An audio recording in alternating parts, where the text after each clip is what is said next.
তারপরে হচ্ছে তাওয়াক্কুল। তাহলে বলেন, ইসলামে আগে তাওয়াক্কুল না পরে তাওয়াক্কুল? পরে। ইকিলহা সুম্মা তাওয়াক্কাল আলাল্লাহ। এক সাহাবী বলেন, ইয়া রাসূলুল্লাহ, আমার ওটের রশিটা গাছে বেঁধে তারপরে তাওয়াক্কুল করব না ছেড়ে দিয়ে তাওয়াক্কুল করব? বিষ্ণু সাল্লাল্লাহু আলাইহি ওয়াসাল্লাম বললেন, ইকিলহা সুম্মা তাওয়াক্কাল আলাল্লাহ। আগে গাছের মধ্যে রশি দিয়ে টাইট করে বাঁধো, তারপরে তাওয়াক্কুল করো। সুবহানাল্লাহি বিহামদি। তাহলে এইরকম তাওয়াক্কুল যদি করা যায় পাখির মতো, আপনার রিজিকের কোনো অভাব হবে না।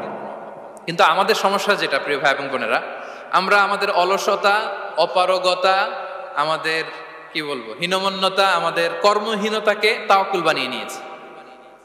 বুঝতে পেরেছেন? আমরা আমাদের অলসতাকে বানিয়েছি কি? তাওয়াক্কুল। আমাদের কর্মহীনতাকে বানিয়েছি কি? তাওয়াক্কুল। আমরা কি করি? আমরা বলি আল্লাহর উপর ভরসা করলাম, নিজে কিছু না করে। কি বলে আমাদের বাংলা একটা কথা বলে, যা করে আল্লাহ। নিজের কোনো রোল প্লে নাই, নিজের কোনো প্রিকশন নাই, কোনো প্ল্যানিং নাই, কোনো পলিসি নাই, কোনো স্ট্র্যাটেজি নাই, বলে আল্লাহর উপর ভরসা করলাম, যা করে আল্লাহ। এরকম বলে না? এই যে যা করে আল্লাহ বলে যে তাওয়াক্কুল করলেন, এটা বিষ্ণু ঈসা ইসলামের শিখানো পন্থায় তাওয়াক্কুল হয়েছে? কথা বলেন, হয়েছে? বিষ্ণু ঈসা ইসলাম তো অপারগতা, দারিদ্রতা, অলসতা, অকর্মণ্যতা থেকে আল্লাহর কাছে পানাহ চেয়েছেন। তা আপনি এটা কি তাওয়াক্কুল করলেন? এটা তাওয়াক্কুল হয়নি। তাওয়াক্কুলের একটা সুন্দর পিকচার আমি আপনাদের সামনে এখন উপস্থাপন করব, আপনারা যদি একটু মনোযোগী হন। মনোযোগ আছে তো সবার? তাওয়াক্কুল কিভাবে করতে হয় আমরা একটু বিষ্ণু ঈসা ইসলামের বায়োগ্রাফি থেকে দেখি। রাসূল সাল্লাল্লাহু আলাইহি ওয়াসাল্লামের হিজরতের ঘটনাটা আমি 1 মিনিটে একটু আপনাদেরকে সংক্ষেপে শোনাই, যে তাওয়াক্কুল কিভাবে তিনি করেন। ইসলামে তাওয়াক্কুল হচ্ছে কর্ম শেষে ফলাফলের জন্য আল্লাহর উপর নির্ভর করা। কারণ আমি কাজ করলাম, ফলাফল পজিটিভও হইতে পারে, নেগেটিভও হইতে পারে, ওটা নির্ধারণ করবে কে? ফয়সালা দেয় কে? তাহলে আমরা দেখি যে বিষ্ণু ঈসা ইসলাম তিনি কিভাবে তাওয়াক্কুল করেছেন। যেদিন তিনি হিজরত করবেন, রাসূল সাল্লাল্লাহু আলাইহি ওয়াসাল্লামকে অনুমতি দেয়া হলো, সেদিন হিজরতের অনুমতি আবু বকরের ঘরে চলে গেলেন দুপুরবেলা। কখন? প্রশ্নের উত্তর দিতে হবে, কখন? ফি ওয়াক্তি যাহিরা, দুপুরে। রাসূল সাল্লাল্লাহু আলাইহি ওয়াসাল্লাম দুপুরে বেরোতেন না।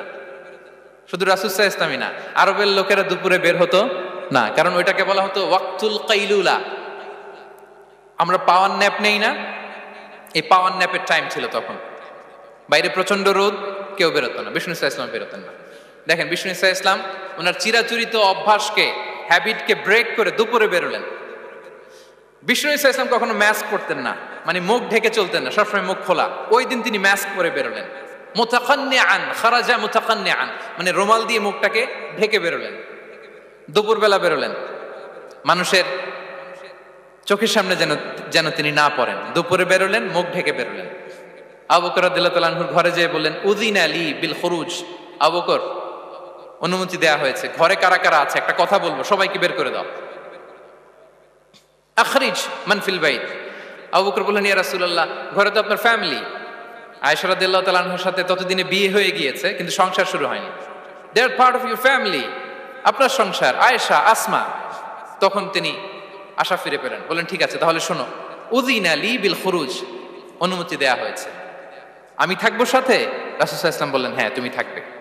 ওই দিন রাতে ওনারা বের হলেন। মক্কা থেকে মদিনা একদিকে, উনি বেরোলেন আরেক দিকে।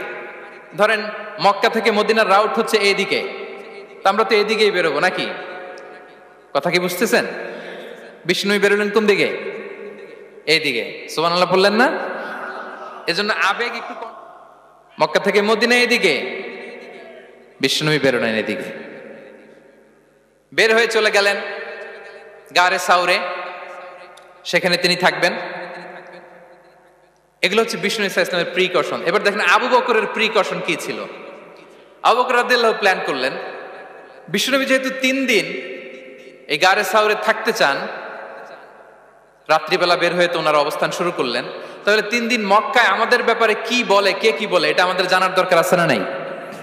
ওনার ছোট্ট ছেলে আব্দুল্লাহকে উনি অ্যাসাইন করলেন। Abdullah, now you have a very, খুবই গুরুত্বপূর্ণ, এই দোকানে যাবা, ওই দোকানে যাবা, ওই দোকানে যাবা, দেখবা যে মক্কার কুরাইশরা কে কি বলে, কারণ তারা তো আমাদেরকে খুঁজবে, তন্ন তন্ন করে খুঁজবে।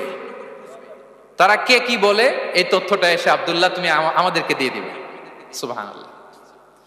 আবু বকর রাদিয়াল্লাহু তাআলা আনহুর ছোট্ট ছেলে আব্দুল্লাহ মক্কার বাজারে এখানে যায় ওখানে যায়, কে কি বলে সে সব শুনে আস্তে করে এসে মরুভূমি পার হয়ে গারে সাউরে যে আবু বকর রাদিয়াল্লাহু তাআলা আনহুর কাছে ইনফরমেশন সব দিয়ে দিচ্ছে।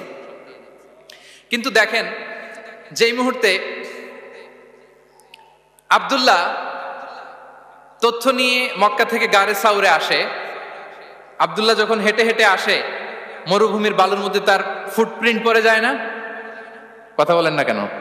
পড়ে যায় না? তা আবু জাহেল, উতবা, সাইবার তো বেশি কষ্ট করা লাগে না। তারা খুঁজতে খুঁজতে যখন আব্দুল্লাহর ফুটপ্রিন্ট পেয়ে যায়, ছোট্ট বাচ্চার ফুটপ্রিন্ট, এটা ফলো করলেই তো আবু বকর আর মোহাম্মদ, ঠিক কিনা? সুবহানাল্লাহ। আবু বকর রাদিয়াল্লাহু তাআলা আনহুর প্ল্যানিং দেখেন।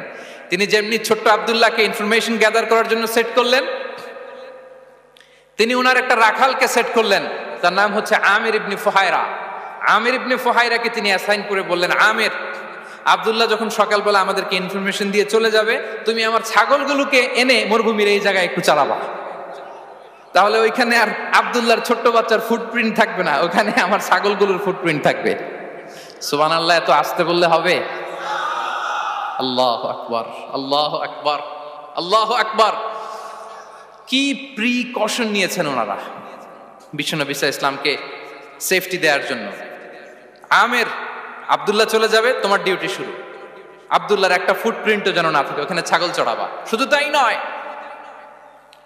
আব্দুল্লাহ ইবনে উরাইকিত নামে একজন গাইড ভাড়া করল আবু বকর, যিনি মক্কা থেকে মদিনায় তাদেরকে নিয়ে যাবে। কিন্তু ক্যারাভান, কাফেলা যেই পথে চলে ওই পথে নয়, সাওয়াহিলি পথে, একটা আনইউজুয়াল আননোন রাউট ধরে ওনারা মক্কা থেকে মদিনায় যাবে। নিয়ে যাচ্ছে নিয়ে যাচ্ছে, সর্বশেষে সে যখন দেখাই দিল যে এখান থেকে সোজা চলে গেলে আপনারা মদিনায় চলে যাবেন, বিদায়। আল্লাহ রাসূল সাল্লাল্লাহু আলাইহি ওয়াসাল্লাম কোয়াইট এন্ড কাম